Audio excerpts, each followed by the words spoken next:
The Biden administration is drawing worldwide condemnation after the State Department determined that Israel is not violating humanitarian law. Hmm. Last month, the Biden administration sent a letter to the Israeli government threatening to cut off arms shipments if it failed to take what they called urgent and sustained actions to improve the humanitarian conditions in Gaza within 30 days. So that was right before the election. Asked Tuesday during a press conference if the Israeli government met the letter's demands, State Department spokesperson Vedant Patel said, quote, "We have not made an assessment that they are in violation of U.S. law." What? They said the overall humanitarian situation in Gaza continues to be unsatisfactory. Well, that's one way to put it. Oh, no, it's unsatisfactory, everybody. But in the context of the letter, it is not about whether we find something unsatisfactory or not. It's about what are the actions that we are seeing. Actions. Oh, see, you don't understand. Okay, Israel is trying. They are trying so hard.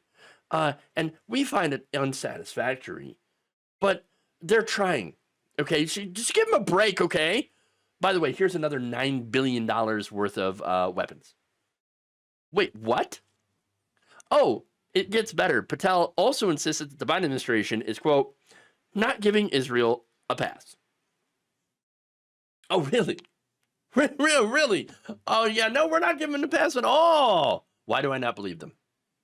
Maybe it's because I actually pay attention to reality. Look, humanitarian groups on the ground are pointing out the fact that people in northern Gaza are literally being starved out so that Israel can come in and annex the area. This is ethnic cleansing. On Tuesday, a coalition of 8 international humanitarian groups, including Oxfam International Care, Norwegian Refugee Council, Save the Children, and others, published a report titled The Gaza Scorecard. And that scorecard, Israel's scoring pretty low, all right? They noted that the principles of the Interagency Standing Committee now assess that the entire Palestinian population in North Gaza is at imminent risk of death from disease, famine, and violence. The findings of the scorecard underscore Israel's failure to comply with U.S. demands and international obligations. Israel should be held accountable for the end result of failing to ensure the adequate provision of food, medical, and other supplies to reach people in need. Yes, that's right. They have not done that. In fact, here is a chart showing that Israel did not meet the requirements set forward by the Biden administration on trucks filled with humanitarian aid. Supposed to get 350, they didn't reach it at all.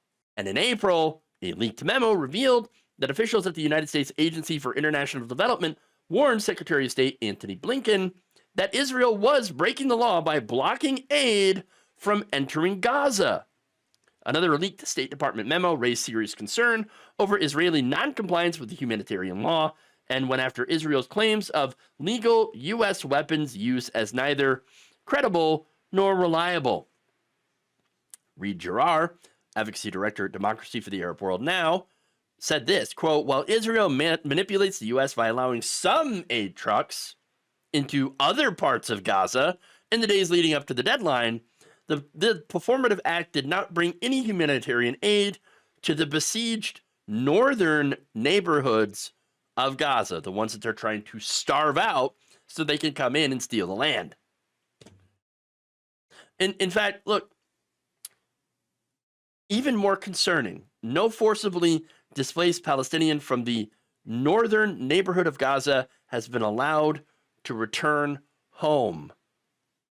That's because the IDF has no intention of allowing the residents of the northern Gaza Strip to return to their homes. That is a literal quote from the IDF. It's their own words. At the same time, relief workers describe the dangers faced by Palestinians who try to flee the besieged areas, including the Jabalia refugee camp, site of some of the war's worst massacres including the indiscriminate Israeli targeting of refugees without regard for age or gender, women and children being blown up. So there you have it. The Biden administration absolutely giving Israel a free pass. Once again, finding, we investigated our friends Israel that we give all sorts of money to, and we found out that they didn't do anything wrong. So here you go. Here's more money for arms. You realize that's part of the reason that Harris lost the election against Donald Trump. Not the entire reason, right? There's no just one single reason that Harris lost against Donald Trump, lost the election, why she did not have people turn out in the swing states, okay? This was part of it. In Michigan, for example, Arabs with family, they couldn't vote for Kamala Harris because of what Joe Biden was doing and the fact that she would not distance herself from this. It's not to say that Trump's any better. He's already said that he's going to let Netanyahu finish the job. So, on this issue, I can forgive people for seeing the two sides as essentially the same. Okay? Because right now, it's already incredibly bad. How much worse can it get? I expect there to be more civilian deaths while our leaders, both Democrats and Republicans, continue to shovel more money towards Israel while they commit ethnic cleansing and war crimes. That's what's going on. Now, the Center for International Policy Executive Vice President Matt Duss said on Tuesday, quote, by spending over a year ignoring U.S. law and supplying arms, the Biden administration has handed Trump an excuse to ignore any law he wants. And they will have nothing to say about it, of course. Duss also called the Biden administration's new determination, quote, predictable, pathetic, and blatantly illegal. I can't disagree with any of that. And I'll tell you this, the thing our government has consistently shown us is that they do not care about international law, regardless of who's in charge. Under both Democrats and Republicans, the bombs still continue to drop, and the money still continues to flow for weapons. The only thing that seems to change between the two is just how big the war crimes actually end up being.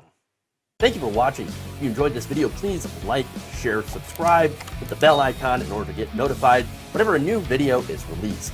And if you want to support independent, progressive media through this difficult time where it seems like everybody is shutting down, you can become a member on our YouTube page, you can become a subscriber on Facebook, or you can go to my Patreon.